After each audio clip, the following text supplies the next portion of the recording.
আমি 3 দিন খাইনি, আমার পরিবার 3 দিন খাইনি, ছোট্ট ছোট্ট বাচ্চা 3 দিন খাইনি। জুনায়েদের দান আমাদের চলবে না, ভিক্ষা আমাদের চলবে না, সদকা আমাদের চলবে না, যাকাত আমাদের চলবে না। এ জুনায়েদ, আমি খানদানে রাসূল, এগুলো আমার চলবে না। তাই কুস্তিতে নেমেছি, লড়াই করবো, পারিশ্রমিক নেবো, বাচ্চাদের মুখে খাবার দেবো, নিজে খাবো, স্ত্রী দিয়ে দেবো।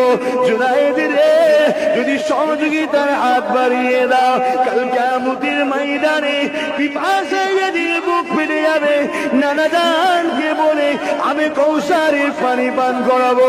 বাচ্চারে জীবন দিয়াকে পছন্দ করি, যার খানদান নবীর সঙ্গে জড়িয়ে আছে, নবীর খানদানের বুকের ওপরে কখনো বসতে পারি না।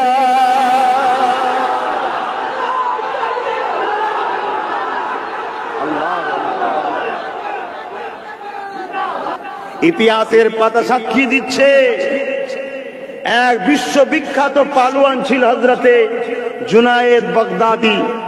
নাম নিশ্চয়ই শুনেছেন। একেবারে জন তরুণ যুবক, 20-22 বছরের ছেলে, বিশাল চেহারা, কেউ তার সঙ্গে পালোয়ানে পারে না। রাজার দরবারে কাজ করে, মানে রাজার পক্ষ থেকে লড়াই করতে নাবে। রাজার গর্ব হচ্ছে জুনায়েদ। প্রতিবারই যে যে দেশ থেকে পালোয়ান আসো, এই জুনায়েদকে কেউ হারাতে পারে না। প্রতি বছরের ন্যায় 1 বছর প্রতিযোগিতা হতে লেগেছে।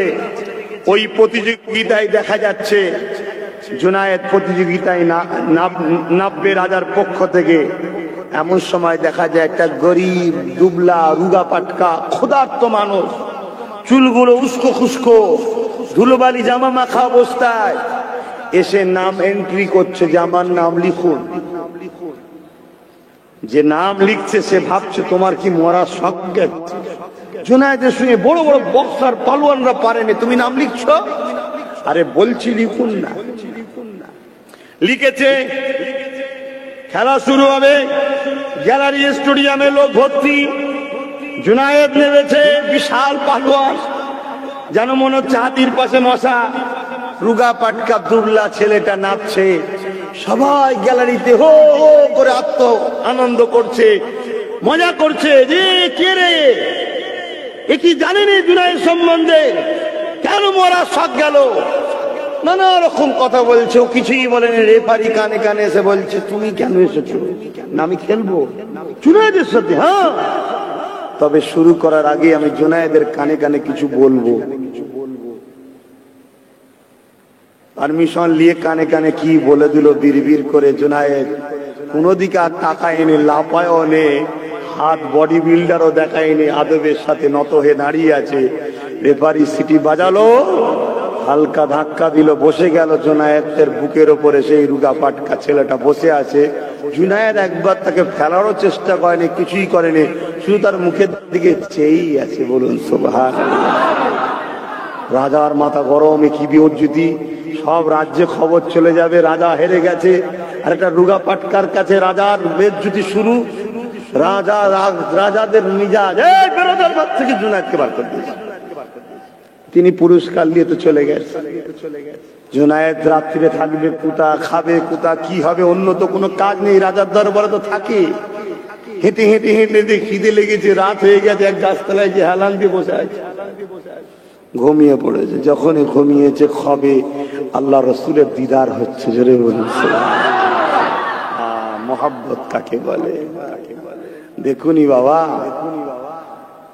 হযরতে ওমর ফারুক হুজুরের ছেলে হযরতে আব্দুল্লাহ হুজুর তৎকালীন সময় বিশাল বড় নাম করা ব্যক্তির এক কন্যা তাকে বিয়ে করতে চেয়েছিল। আর হযরতে হুসাইন হুজুরও তিনাকে বিবাহ করতে চেয়েছিল। তখন হযরতে আব্দুল্লাহ বলছে যে আমি বিয়ে করব। হযরত ওমর ফারুক জিজ্ঞেস করছে তুমি বিয়ে করবে কেন? হুসাইন তো বিয়ে করে বলছে না, ওর থেকে আমি বড় আলেম, আমার বাপ আমিরুল মুমিনিন ফারুক আজম। নানা রকম কথা বলছে। আর হযরত ওমর ফারুক বলছে যা বললে সব একটাই কথা শেষ, তোমার বাপ হোসেনের নানার গোলাম। জোরে বললেন না? অতএব তোমার থেকেও উপযুক্ত সে। তো ভাইরা আমার, আল্লাহ রসুল খবে জিজ্ঞেস করছে, জুনায়েদ তুই এত বড় পালোয়ান, হেরে গেলি কি ব্যাপার? হুজুর আপনার ভালোবাসায়। জোরে বলেন সুবহানাল্লাহ। বাদশাকে খবে দেখাচ্ছে রসুল, তোর রাজত্ব ধ্বংস হয়ে যাবে। জুনায়েদকে খুঁজে নিয়েছে, তোর পাশে একটা সিট দিবি, সম্মানে বসে থাকবে, কোনো খাটানো নাই, জালিয়াই। বাদশার ঘুম ভেঙে গেছে, চমকি উঠেছে, সৈন্যকে ডাকছে, জলদি করে জুনায়েদকে খোঁজো। ওই রাত খুঁজে খুঁজে খুঁজে খুঁজে জুনায়েদকে পেয়েছে। জুনায়েদ আসছে, বাদশা দাঁড়াচ্ছে। জোরে বলুন সুবহানাল্লাহ। হে জুনায়েদ, কি ব্যাপার, কি হয়েছে? তোর জন্য নবী আমাকে খবে এসে দেখালো যে তোকে নিয়ে আসতে। জুনায়েদ চোখে পানি ফেলে কাঁদিয়া বলে, যাবা না, আমাকে আল্লাহ ক্ষমতাবান করেছে, আমাকে আল্লাহ তাকত দিয়েছে, আমাকে আল্লাহ বীরত্ব দিয়েছে। এই বাচ্চা তোমার দরবারে আমি থেকে কুস্তি লড়াইগুলি কেউ আমাকে হারাতে পারে না। যখন এই বাচ্চা ছেলেটা এমন করে, এই লোকটা রুগাপাটকা মানুষটা যখন এসে আমার কাছে কুস্তি লড়াই করবে, কানে কানে এসে বলে দিল, এ জুনায়েদ, আজ আমি 3 দিন খাইনি, আমার পরিবার 3 দিন খাইনি, ছোট্ট ছোট্ট বাচ্চা 3 দিন খাইনি। জুনায়েদের দান আমাদের চলবে না, ভিক্ষা আমাদের চলবে না, সদকা আমাদের চলবে না, যাকাত আমাদের চলবে না। এ জুনায়েদ, আমি খানদানে রাসূল, এগুলো আমার চলবে না। তাই কুস্তিতে নেমেছি, লড়াই করব, পারিশ্রমিক নেব, বাচ্চাদের মুখে খাবার দেবো, নিজে খাবো, স্ত্রীদের দেবো। জুনায়েদ রে, যদি সহযোগিতার হাত বাড়িয়ে দাও, কাল কিয়ামতের ময়দানে পিপাসায় যদি বুক ফেটে যাবে, নানা জানকে বলে আমি কৌসারের পানি পান করাবো। বাচ্চারে জীবন দিয়াকে পছন্দ করি, যার খানদান নবীর সঙ্গে জড়িয়ে আছে, নবীর খানদানের বুকের ওপরে কখনো বসতে পারি না।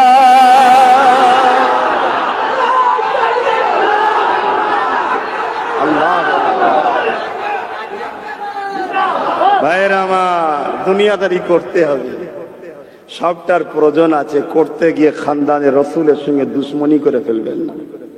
এ দুনিয়া আপনাকে চাইবে, শয়তান আপনাকে চাইবে সিনেমায় টানা, গানে টানা, যাত্রায় টানা, মেলাতে টানা, ফাংশনে টানা, চুরিতে টানা, গিবতে টানা, সব কিছুতে শয়তান আপনাকে টানবে। আর এই শয়তানরা একদিন আপনাকে চাইবে আলেমদের বিরুদ্ধে লাগানো, ইমামদের বিরুদ্ধে লাগানো, শত শেষে খানদানে রসুল, অলি আউলিয়াদের টুকরাদের পিছনে লাগানো আপনাদের করে চাইবে। কিন্তু আপনাকে ব্রেক করতে হবে, আপনাকে কন্ট্রোলে রাখতে হবে। মতামত একে অপরে মিলছে না, ঠিক আছে, দূরে থাকবো বাবা, জবান খুলবো না। কেন? আমার নবীর খানদান, আমার পীরের খানদান, আমরা অঙ্গীকারবদ্ধ হয়েছি।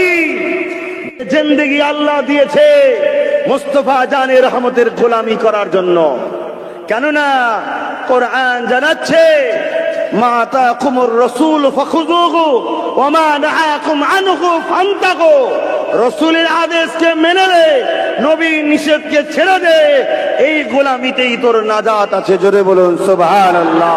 আর এই গোলামি যদি নাজাত হয়, রাসূলের পাক সাল্লাল্লাহু আলাইহি ওয়াসাল্লাম বলে গেলেন, আমি তো বিদায় নিচ্ছি, তোমাদের কাছে 3টে জিনিস রেখে গেলাম, কিতাবুল্লাহ, আল্লাহর কোরআন, এর বিরোধী করো না, এর বিরুদ্ধে যেও না। একে যত মজবুত করে ধরবে, তত তোমার জন্য জান্নাত ও দুনিয়া শান্তিময় হবে। জোরে বলুন সুবহানাল্লাহ।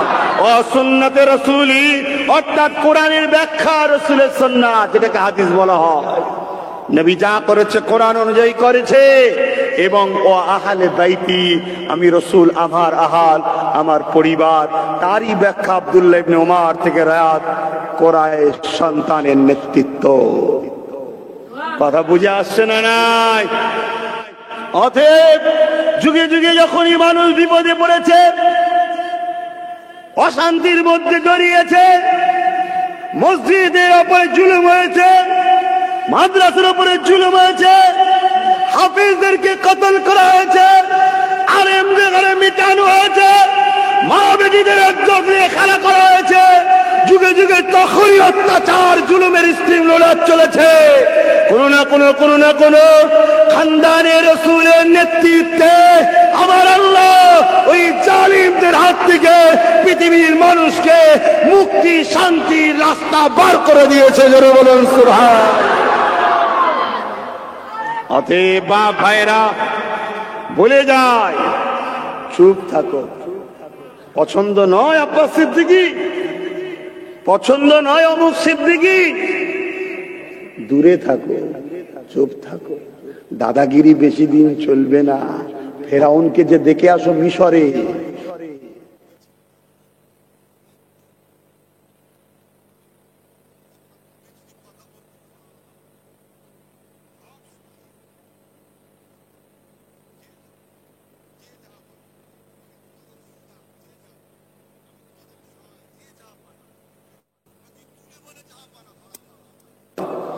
সেই ফেরাউন মিশরে কি করছে এখন? কথা বুঝছেন না, বোঝেন না? নমরুদ, সাদ্দাত, আবু জেহেল, উতবা, বাপরে বাপ, টাইসন, নাম শোনেন না? চলন্ত ট্রেনকে দাঁড় করিয়ে দিয়েছে। তুমি কোন ক্ষেতের মূলো? হ্যাঁ, অতএব কে কি করছে তোমার দেখার দরকার নেই। তুমি তো বিশ্বাসীদের মধ্যে, তুমি তো আমানতু বিল্লাহি ওয়া মালাইকাতিহি ওয়া কুতুবিহি ওয়া রাসূলিহি ওয়াল ইয়াউমিল আখির ওয়াল কদরি খাইরিহি ওয়া শাররিহি মিনাল্লাহি তাআলা ওয়াল বাস বাদাল মাউত। তুমি তো বিশ্বাস করো ভালো মন্দ আল্লাহর পক্ষ থেকে হয়, আমাকে আখিরাতে উঠানো হবে, সবকিছু তুমি তো বিশ্বাস করো।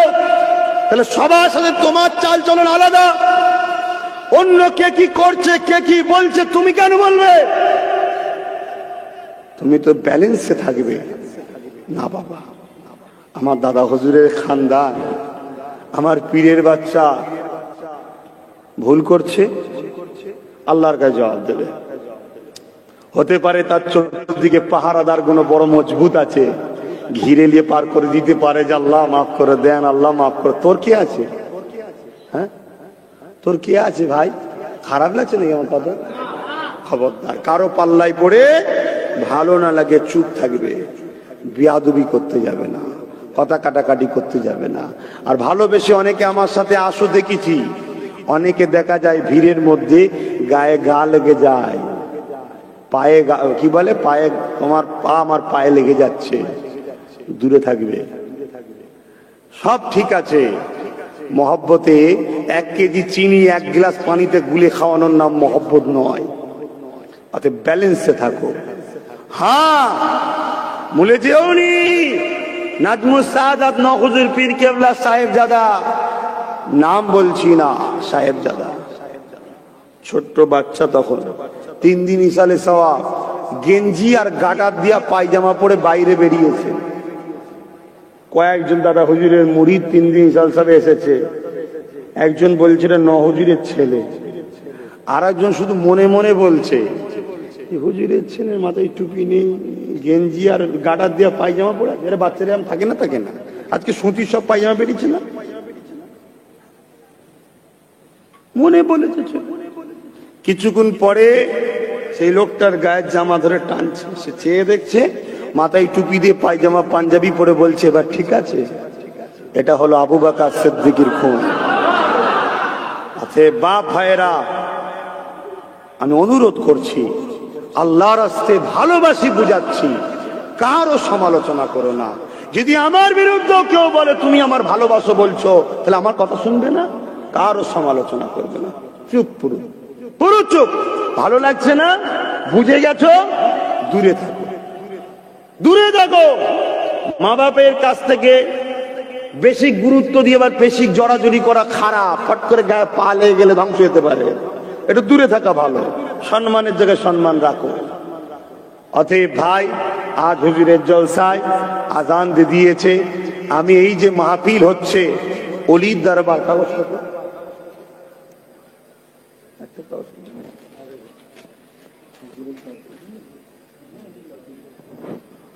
আল্লাহর অলির দুয়ার দরকার আছে না নাই? কথা বলুন, আছে না নাই? আজ যখন আমরা দরবার শরীফে বসে থাকি, আপনারা যে কি করেন? মুসাফা করেন। মুসাফা করে কি দেন? নজরানা। হুজুর যখন আখিরাতের রাস্তায় চলে গেছে, হুজুরের তো নজরানা দরকার নেই, কিন্তু হুজুরের আজকে মেহমান, এই যে লাখ হাজার হাজার আসছে, এই মেহমানগুলো হুজুরের মেহমান, এদের দায়িত্ব আছে এনাদের। এই আমার মেহমান যেন না খেয়ে যায়, আমার মেহমানের জন্য কোনো অসুবিধা না হয়, তো হুজুরের দরবারের মেহমানদারির জন্য একটু শরীক হওয়া দরকার আছে না নাই? কোনো অদা নয়, পকেটে হাত দেন, লোক যাবে চাদর ঘোরাবে, দিয়ে দেবেন।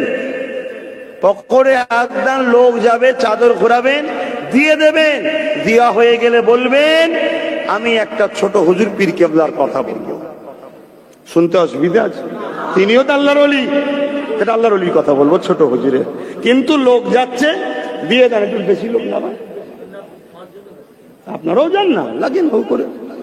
তোমরা বসো, ও তোমরা কমিটির লোক, যাও। দরুদ শরীফ আল্লাহুম্মা সাল্লি আলা। বস বস, এক জায়গায় সব চলে যাও, চৌদিকে ছিড়িয়ে যাও। ওহ, পুরো হীরা আছে তো, গরম হচ্ছে ভেতরটা, আর বাইরেটা ঠান্ডা। বাইরে ঠান্ডা, এখানে মানুষের গরম। সিদ্দিকে আকবার ইবনে কুওয়াফা, সিদ্দিকে আকবার ইবনে কুওয়াফা, রাসূলের অবিকল ছায়া ছবি, দিনের তারে কি আর এমন উজার করে দিল যাকে চুষাবি, উজার করে দিল যাকে চুষাবি। কেউ বাদ যাবেন না, যা খুশি দেন, একেবারে নেই আলাদা কথা, যা নেই আলাদা কথা, যা খুশি দেবেন। কেন বলছে? এর মধ্যে আপনার উপকার আছে। এ দেখছেন না, রসুলের ভালোবাসায় সিদ্দিক একবার যা ছিল সব দিয়ে দিয়েছে। নবী খুলে খুলে দেখছে, ওর মধ্যে একটা পুরাতন কাপড় পেয়েছে। নবী বলছে, আবু বাকারি পুরাতন কাপড়টা কি হবে? হুজুর বলছে, যদি কোনো কাজে লাগে। আল্লাহ রসুল বুঝে ফেললেন যে তার মানে সব নিয়ে এসছে, তাই জিজ্ঞেস করছে, আবু বাকার কিছু রেখে এসছো? হযরত আবু বকর সিদ্দিক বলছেন, আল্লাহ রসুল আছে আমার ঘর আলাদের জন্য। জোরে বলুন সুবহানাল্লাহ।